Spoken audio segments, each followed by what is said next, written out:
Please understand that the circumstances were such that there was no need for bombast, and the guy wasn't inclined to bombast anyway.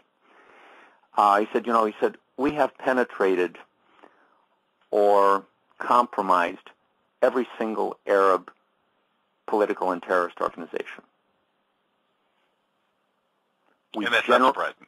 Yep. And it doesn't surprise me at all either. No, I had not heard it before because I did NATO Europe, I did NATO Warsaw Pact, I did Red Blue stuff up there, and this was, the Middle East was out there, and yes, I'm aware of it, but I really didn't focus. And I thought that was really half Israeli Jews are native Arabic speakers and pass for Arabs perfectly. Yeah, so it's very easy to do that, and there would also be a certain percentage of Israeli Arabs who, for money or fear or whatever, would be willing to do that. There always is a percentage in any population.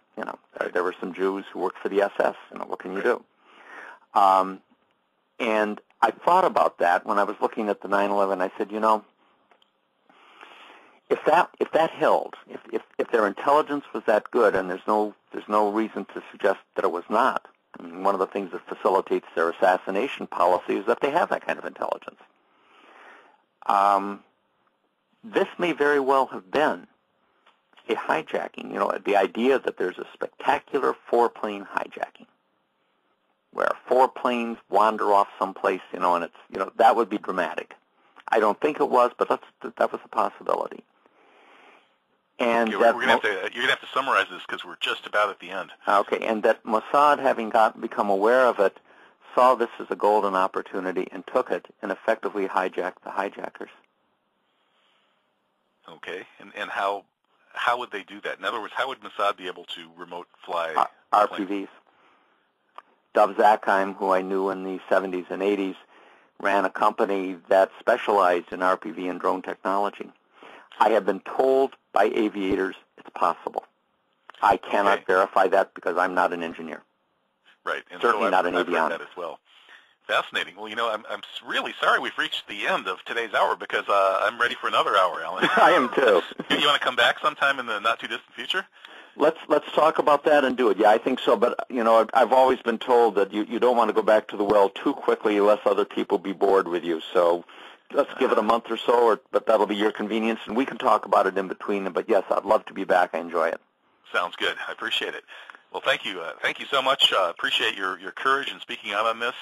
Wish you well and look forward to talking again. Thank you, Kevin. Take care. All the best. You too. Bye.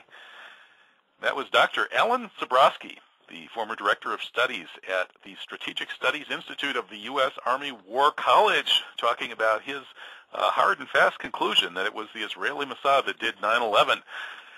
We'll be back with more outside-the-box thinking and controversial material next week.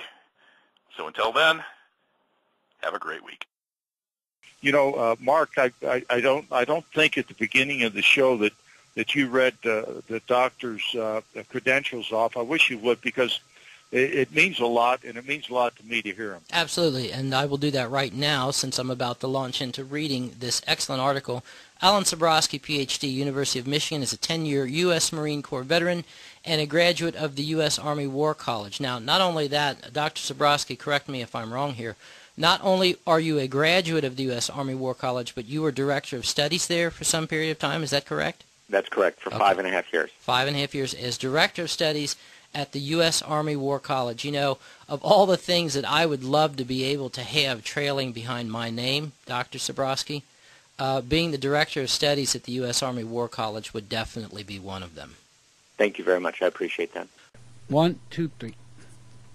Greetings and welcome to a joint TIU-TFC special broadcast. Today is Monday, 29th of March, the year 2010. I'm joined by Daryl. Daryl, good evening. It's great to be back with you, Noel. It's a lot of good stuff going to happen tonight, and I want to thank in advance Phil Tourney and Mark Glenn's work with the gentleman we are bringing up right now. They deserve kudos for the interview that they did earlier on, and we're going to hopefully add a little value to that original interview tonight. Absolutely. Let's bring in our guest, a special guest, Dr. Alan Sabrosky, Ph.D., University of Michigan, 10-year U.S. Marine Corps, and a graduate of the U.S. Army War College. Welcome, Alan. Thank you very much. Glad to be here. Listen, it's a pleasure to have you on. Daryl mentioned this interview you did about 10 days ago, which is still going viral around the internet, which is great. You said several things on that particular audio, and we're not going to beat around the bush. You said 100% sure that Israel did 9/11, and you don't go into any conspiracy theories and all of this, every single thing that's been brought up in the last 9 years. You brought 9/11 down to simplify it, if I may, that can explain it to the U.S. people, but specifically to the military. Can you go a little bit into that, please? Just a bit right now, because some of the research is still out there in a couple of articles that are due to be published later this week. Basically, there are several parts that fit into this. One of the, not in any particular order of importance for our discussion, one of it is that one of the first things in any type of a strategic analysis, when you're looking at an issue and you're not quite sure who or what may have been participants, is to ask yourself who benefits. Mm-hmm. Where are the payoffs? Key bono. Yeah. And that tends to be a very great discriminator. It eliminates an awful lot of possible participants and begins to focus on who's the beneficiary. And other than a number of corporations who are making a great deal of money off of the wars, the only real winner from 9/11 and the wars that it spawned, Afghanistan and Iraq, and of course Iran coming up to the front burner and Syria still simmering on the back burner, is Israel. No one else benefits. No other country benefits. That doesn't mean that people in the country don't benefit, but no other country does. Yeah. A second way of looking at it, and I'm just going to be mentioning a few of the things that have sort of led me to this. A second thing is to look at the requirements for the conduct of this type of an operation. I mean, even taking the U.S. government's case,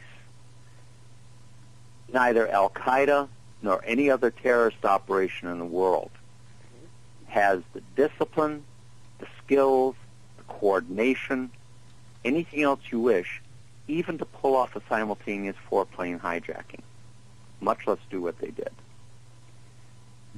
Well, Third, there's WTC-7, the collapse of the third tower. Yeah. Not hit by a plane, clear controlled demolition.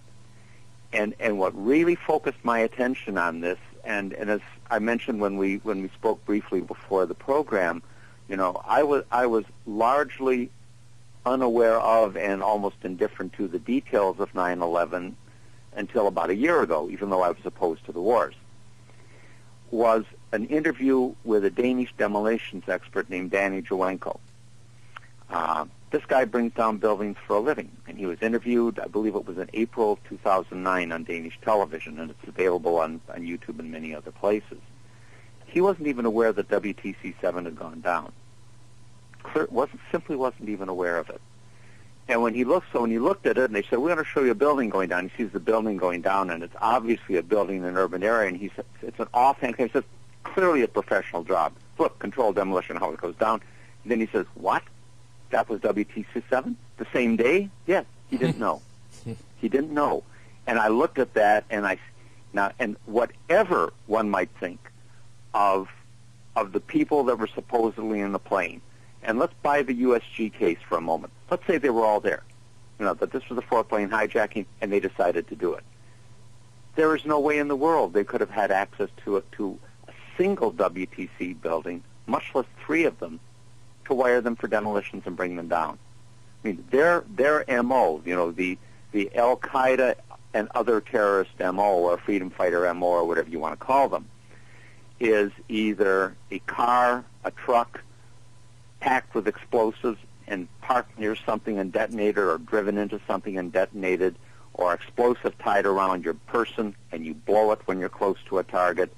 That's light years from the capability to wire a massive building for a controlled demolition, much less carry off a four-plane hijacking. Well, totally different capabilities. You brought up a very... They didn't have...